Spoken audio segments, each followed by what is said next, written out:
स्वागत है आप सबका डिवाइन डेज़ी काउंसलर चैनल में दोस्तों। आज दिल की बात कहने के लिए एक और बार आई हूँ। तो शुरुआत एकदम पॉइंट से ही करते फटाफट कि हर इंसान के अंदर अगर आपने स्पिरिचुअलिटी को थोड़ा सा एक्सप्लोर किया है या करेंगे ज़िंदगी में, बड़े तो होंगे ही, मेरी ऑडियंस में अगर कोई टीनेजर है तो आपको एक चीज़ पता चलेगी कि आपके अंदर दोनों जो स्ट्रीम है, डिवाइन मास्कुलिन और डिवाइन फेमिनाइन, वो दोनों काम करती है। ठीक है, आपके अंदर संस्कार औरतों वाले भी है, मर्दों वाले भी है। अब आपके ऊपर है कि आपने किस चीज़ को तवज्जो दे के उसको डेवलप किया है, उसको ज़्यादा यूज़ किया है। अब इसका डिफरेंस क्या है? औरतें जो है वो ज़्यादा इमोशनल होती है, लॉजिक कम लगाती है, इमोशंस का उनके ऊपर एम्पैथाइज़ ज़्यादा होता है, प्यार, कंपैशन, प्रोटेक्शन। आप अपनी माँ को देख सकते हैं डिवाइन फेमिनाइन के तौर पे, जो बहुत ही लविंग, केयरिंग, गिविंग होती है, नर्चरर।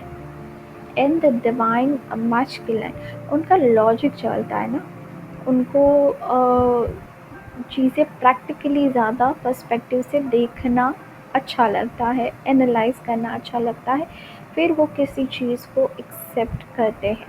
उनको बाउंड्रीज बनाना आता है, वो भी प्रोटेक्टिव होते हैं अपनी फैमिलीज़ को लेके। और आपके फादर जो ज़्यादा रैशनल होते हैं, प्रैक्टिकल होते हैं, तो हर इंसान के अंदर ये दोनों स्ट्रिक होती है। ज़िंदगी की जो आपाधापी है वो ये है कि आप इन दोनों चीज़ को बैलेंस करके चलें। औरतें ज़्यादा इमोशनल हो जाती है, इसलिए रिश्ते ख़राब हो जाते हैं। मर्द जो है ज़्यादा प्रैक्टिकल हो जाते हैं, चीज़ों को ज़्यादा इम्पोर्टेंस देते हैं, मटेरियल चीज़ों को, इमोशंस को नहीं, इसीलिए चीज़ें ख़राब हो जाती है। अगर एक जेंट्स के अंदर ये है कि वो बैलेंस कर ले अपनी मास्कुलिन साइड को, अपनी प्रैक्टिकल वे को इमोशंस से, कि चलो चीज़ों को एनालाइज तो करो, लेकिन जहाँ पे इमोशंस की ज़रूरत है वहाँ पे वो यूज़ करो। और औरतें जो है वो ओवर इमोशनल ना हो, और चीज़ों को थोड़ा सा प्रैक्टिकली भी देखे कि हर चीज़ को मतलब ज़्यादा सैड हो के उसके अंदर घुसने की ज़रूरत नहीं है, तो चीज़ें काफ़ी हद तक सही रहती है। जो जोड़े बहुत साथ में खुश रहते हैं, उनके अंदर आपको वो बैलेंस उनके खुद के अंदर रखता है, ताकि वो उनके रिलेशनशिप के अंदर दिखाई देता है। अब ये सारा मैंने बैकग्राउंड क्यों बांधा, क्योंकि जब लॉ ऑफ अट्रैक्शन के रिलेटेड बातें आती है या ऐसे लॉ ऑफ क्रिएशन के रिलेटेड बातें आती है, तो जब एक्सेप्टेंस होता है, वो मैंने देखा है कि औरतों में ज़्यादा होता है। वो ना तुरंत इन सारी चीज़ों को एक्सेप्ट कर लेती है कि अच्छा लॉ ऑफ अट्रैक्शन है, पॉजिटिव रहना है, मैं अच्छा बोलूँगी, अच्छा होगा। क्यों? क्योंकि उनके अंदर जो है वो ये फेमिनाइन जो क्वालिटीज़ है वो ज़्यादा होती है, वो ज़्यादा लॉजिक नहीं लगाती, वो ज़्यादा इमोशंस लगाती है। जबकि जो मेल है उनका तो दिमाग काम करेगा साइंटिफिक वे में, वो सोचेगा कि भाई ये कैसे हो सकता है, उनके जो इमोशंस है वो बैकअप से ट्रिगर करेंगे कि नहीं शायद गलत है। वो लॉजिक ज़्यादा ढूंढते हैं और बहुत नॉर्मल है। अगर मैं खुद की बात करूँ, तो जब एलोए मेरी ज़िंदगी में आया था उस टाइम पे I have had this feminine approach कि हाँ सही है और सब सही होने लग गया। लेकिन जैसे जैसे वक्त बीता, I started questioning it scientifically कि भाई क्या हो रहा है, कैसे हो रहा है, इसको समझो, इसका लॉजिक समझो, फिर उसको इम्प्लीमेंट करो। तुम तो बैठ गए हो, तुम थोड़े हो गधे थोड़े हो, तुम अनपढ़ थोड़ी हो, तुमने इतनी पढ़ाई की है, तो थोड़ा सा दिमाग लगाओ, चीज़ों को समझो कि चीज़ें 50 बार हो तो रही है, लेकिन एक बार नहीं भी हो रही है, तो वो नहीं होने का रीज़न क्या है, उसको क्रैक करने की कोशिश करो। और वो बहुत अच्छा हुआ मेरे लिए, क्योंकि मेरा एक प्रैक्टिकल पर्सपेक्टिव डेवलप हो गया। तो अब अगर लोग मुझे क्वेश्चन करते हैं तो मैं डर नहीं जाती हूँ। मुझे इसीलिए मैं लॉ ऑफ अट्रैक्शन 2.0 की बात करती हूँ कि खुद के ऊपर काम करना भी ज़रूरी है। ऐसा नहीं है बैठ के तुम आगे पीछे नाचते रहोगे, पॉजिटिव होते रहोगे और तुम्हारी चीज़ें मैनिफेस्ट होती रहेगी। चीज़ों को साइंटिफिक वे में देखना एक मेल का काम है, एक मास्कुलिन एनर्जी का काम है। वो आपकी ज़िंदगी में रहे मर्द का भी हो सकता है, और जो आपके अंदर का जो लॉजिक है अगर वो क्वेश्चन कर रहा है तो भी। अब इनका एक सेटिस्फैक्टरी आंसर, क्योंकि हम सब क्वेश्चन करते हैं लेकिन हमें कोई राइट आंसर देने वाला नहीं है, मुझे भी कोई नहीं था। एक पॉइंट ऑफ टाइम पे सब बोलते हैं विश्वास रखो फलाना ढमकाना, लेकिन कोई राइट चीज़ नहीं बोलता है। मुझे जो एक सबसे ज़्यादा राइट आंसर मिला था मैं आपके साथ शेयर कर रही हूँ कि देखो, ठीक है, ऐसा नहीं है कि तुम नेगेटिव नहीं सोचो, पॉजिटिव ही सोचो, क्योंकि इंसान का दिमाग है ऐसा कि वो दोनों चीज़ों को देखेगा और ज़्यादातर वो नेगेटिविटी को ही सोचता है।